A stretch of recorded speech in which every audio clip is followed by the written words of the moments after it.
我今天呢是要借由这个影片呢，再提醒大家一下，喝茶也不是完全没有缺点的哈。喝茶也有一些缺点是大家要注意的，你一定要把这些缺点避开啊，那你就可以享受到喝茶的好处，不要有喝茶的坏处啊。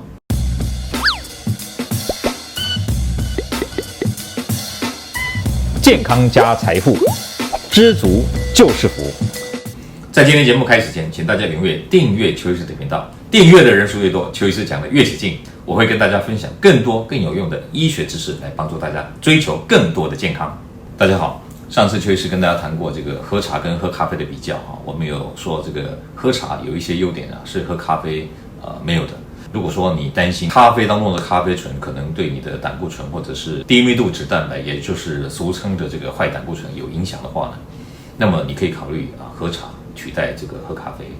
可是讲到喝茶，当然它也有很多对健康上的益处，这个确实就不谈了哈。我今天呢是要借由这个影片呢，再提醒大家一下，喝茶也不是完全没有缺点的哈。喝茶也有一些缺点是大家要注意的，你一定要把这些缺点避开啊，那你就可以享受到喝茶的好处，不要有喝茶的坏处啊。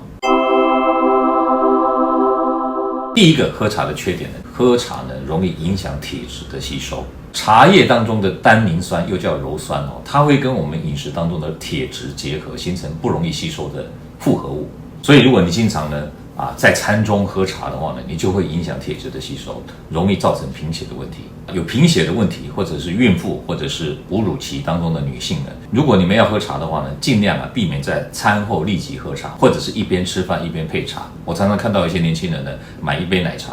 一边吃饭一边配那杯奶茶，其实这个是有点风险存在的为了避免茶叶来影响食物当中这个铁质的吸收，我建议大家呢，喝茶应该在用餐前半个小时或用餐后1个小时你再喝茶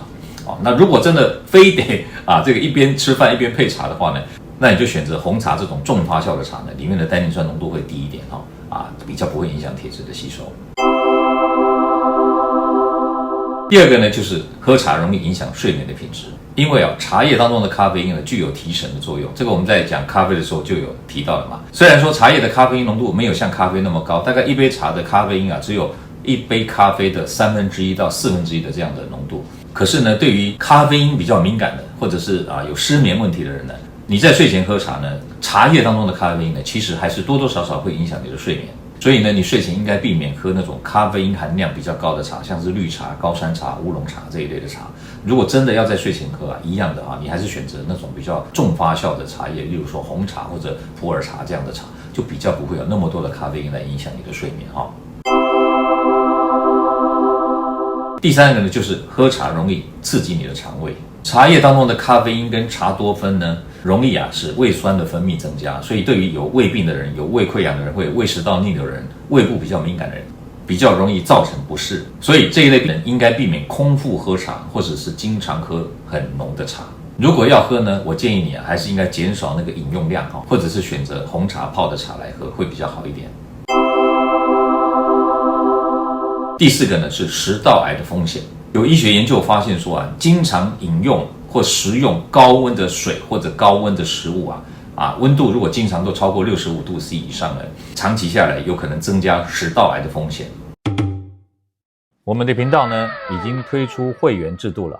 如果对邱医师这个频道邱正红谈健康有兴趣的话呢，欢迎大家加入会员。邱医师会有很多福利给我们的会员希望大家都来加入特别是有喝酒或抽烟习惯的人更是如此。所以呢，这里邱医师也建议如果你要喝茶，尽量避免那种刚冲泡好的滚烫的那种茶汤，最好是放凉了以后再喝，对于食道癌的降低是有帮助的。这个我在以前的影片当中有跟大家提过，有兴趣的人呢可以再拿回来看一下。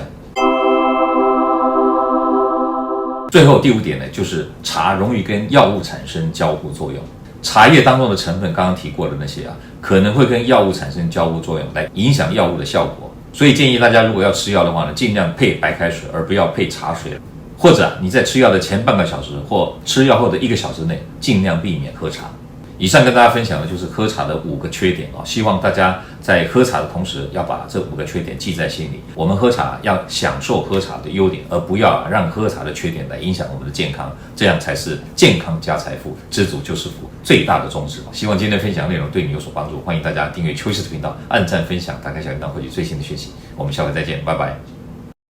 各位朋友，如果你喜欢我们今天所讲的，请在下面按个赞。如果你对我们的内容感到兴趣，想要获得最新的讯息，请按订阅。下回见。